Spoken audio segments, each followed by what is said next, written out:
ہم لوگ ایک مرتبہ گشت کر رہے تھے اپنے محلے کے اندر.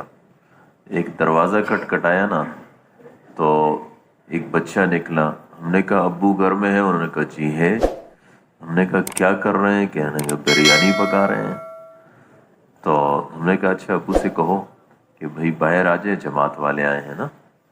تھوڑی دیر کے بعد بچہ واپس آیا، اس نے کہا بھائی ابو گھر میں نہیں ہے. اب یہ تربیت کس نے کی؟ اچھا اسی طریقے سے بغداد کے اندر شرعی عدالت تھی. ایک چور تھا، اس کے اوپر جب چوری ثابت ہو گئی تو اس کے ہاتھ کاٹے جانے لگے. اس نے کہا ایک منٹ صبر کرو، اگر میرے ہاتھ کاٹتے ہو نا تو مجھ سے پہلے میری ماں کے ہاتھ کاٹو. کسی نے کہا کیوں؟ اس نے کہا جب میں چھوٹا سا تھا تو میں نے پڑوس سے ایک انڈا چوری کیا. میری ماں نے مجھے تسلی دی کہ چلو میرا بیٹا اتنا ہے کہ ایک انڈا تو چھپا سکتا ہے. اگر یہ اسی وقت مجھے ڈانٹ دیتی، غصہ ہو جاتی، نہ میں چور بنتا نہ میرے ہاتھ کاٹے جاتے. تو اولاد کی تربیت کرنا یہ ہم سب کے ذمے ہے. ہمارے پرانے ساتھی ہوتے ہیں ماشاءاللہ تہجد گزار بھی ہوتے ہیں، لیکن ان کی اولاد فرض نماز میں بھی موجود نہیں ہوتی، پرواہ بھی نہیں ہوتی. اس لیے کیا ہے، اپنی اولاد کی تربیت نہیں کریں گے، قیامت کے دن جب جو ہے یہ اولاد ہمیں پکڑے گی، ہمارے جہنم میں جانے کا سبب بنے گی. اور اس بات کا بڑا اہتمام تھا. یعنی لقمان حکیم کی نصیحت اللہ نے قرآن پاک کے اندر ذکر کی ہے. وہ فرماتے ہیں اپنے بیٹے کو کہ یا بنی انہا ان تک مثقال حبۃ من خردل فتکن فی صخرۃ او فی السماوات او فی الارض یأتی بہ اللہ. اے بچے، اگر ذرے برابر کوئی چیز ہو آسمان یا زمین میں کہیں بھی ہو، اللہ اس کو حاضر کر سکتے ہیں. جس اللہ سے ذرہ آسمان و زمین کے اندر کہیں پر بھی چھپا ہوا نہیں، اس سے میں اور میرے اعمال کیسے چھپے ہو سکتے ہیں؟ یہ دیکھیں یہ تربیت ہے جو لقمان حکیم اپنے بیٹے کی کر رہے ہیں.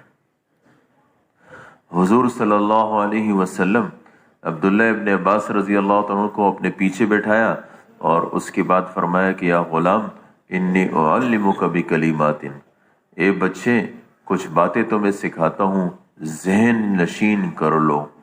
احفظ اللہ یحفظ کا، اللہ کی دین کی حفاظت کرو اللہ تمہاری کرے گا. احفظ اللہ تجدہ تجاہک، اللہ کے دین کی حفاظت کرو ہر جگہ اللہ کو اپنے ساتھ پاؤ گے. اذا سألت فاسأل اللہ، جب تمہیں سوال کرنا ہو تو ایک اللہ سے کرو. وَإِذَا اسْتَعَنْتَ فَاسْتَعِنْ بِاللَّهِ، اور جب مدد مانگنی ہو تو بھی ایک اللہ سے مانگو.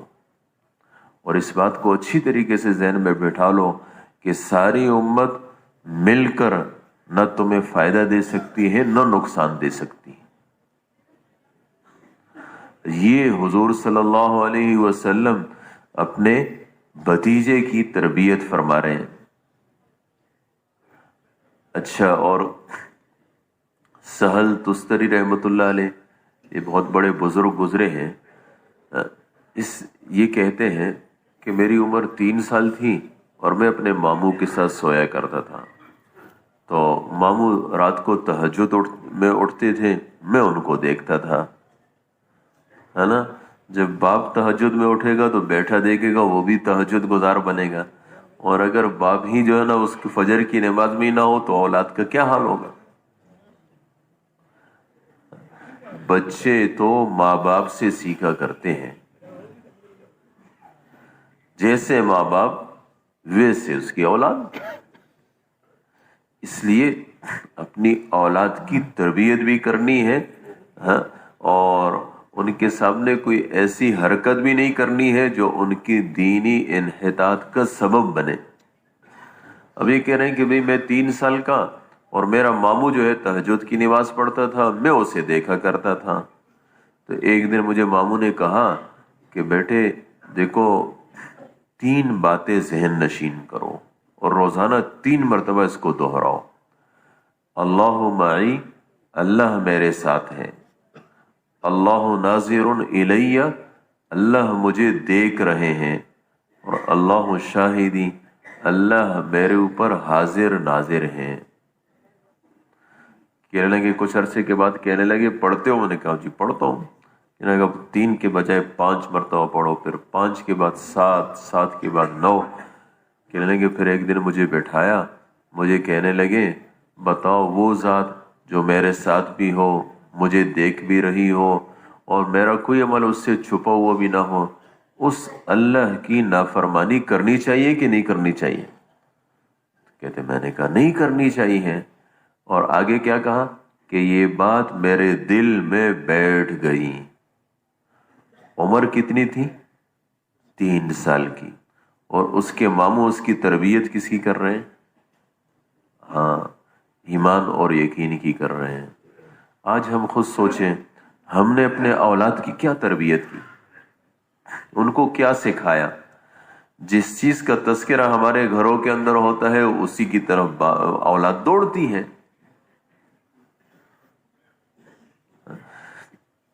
اب ہمارے اولاد کی تربیت اگر ہم دین کی کریں گے، عام طور پر کیا ہوتا ہے، ماں باپ جو ہے وہ بچوں کو اپنی جو ہے نا اپنی بہادری جتاتے ہیں، میں نے تمہارے لیے یہ کیا، میں نے یوں کیا، میں نے یوں کیا۔ یہ میں ہٹ جائے نا، اس کے بجائے اللہ آ جائے، ہے نا؟ بھئی ٹھیک ہے، میں نے تمہارے لیے یہ لایا، میں نے تمہارے لیے یہ کیا، اللہ نے مجھے توفیق دی، اللہ نے مجھے توفیق دی، میں نے تمہارے لیے بندوبست کیا، اللہ نے مجھے یوں کیا، اللہ نے یہ کیا، اللہ رب العزت نے ہمارے لیے ہمیں گھر عطا فرمایا، اللہ نے تمہیں پرچوں میں پاس کیا، اللہ نے یہ کیا، اللہ نے یہ کیا۔